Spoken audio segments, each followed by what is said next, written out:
Sir, Yeah. just wanted to ask you, you've been talking about speeding up procurement process, sir.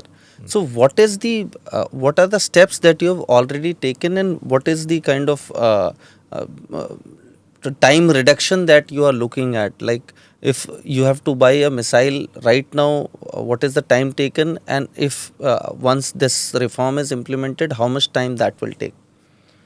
So the procurement process has half a dozen different steps, right from floating of the RFP to doing the field evaluation trials, thereafter doing the cost negotiations. Each of these steps at times have taken 1 to 2 years to do, and then you accumulate all of them and you end up with 5 to 6 years in procurement.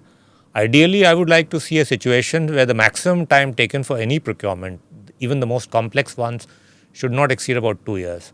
And with the Rafael Marine recently, we achieved something close to that. So yeah, I mean, that is the idea.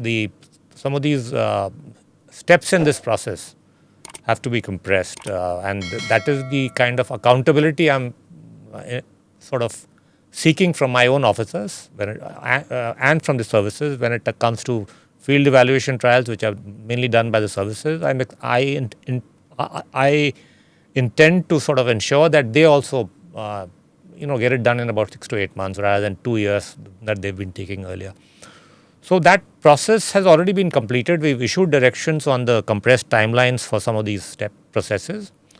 The more long-term issue of simplifying the procedure itself, you're familiar with the DAP 20, the Defense Acquisition Procedure 20, which is a very bulky book.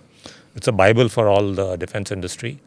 We need to make it simpler. A lot of redundant steps can be avoided. A lot of things can be done concurrently rather than sequentially, and a lot of simplification in terms of the kind of companies who can bid, where we've put in some unnecessary conditionalities. All those have to be removed. So for that, we have a committee now working. The target date is 6 months from today. So you'll have a new DAP. It will be DAP 25 rather than DAP 20. Hopefully, it will be much shorter and simpler and more effective in terms of outcomes rather than procedures.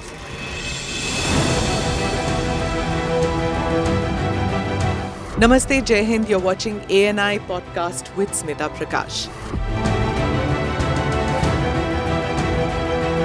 अगर हम उसको मस्जिद कहेंगे तो फिर विवाद होगा. The issue is टूटा है क्या भारत? 400 पार का मतलब ये है कि संविधान खतरे में है. क्या हम लोग ये निर्देश देते हैं कि फला को गिरफ्तार करके जेल डाल दें? वही तो कह रहे हैं सब. ये बेबुनियाद निराधार आरोप. सच्चा सुनना चाहो देखो स्मिता प्रकाश ANI. It does not lie.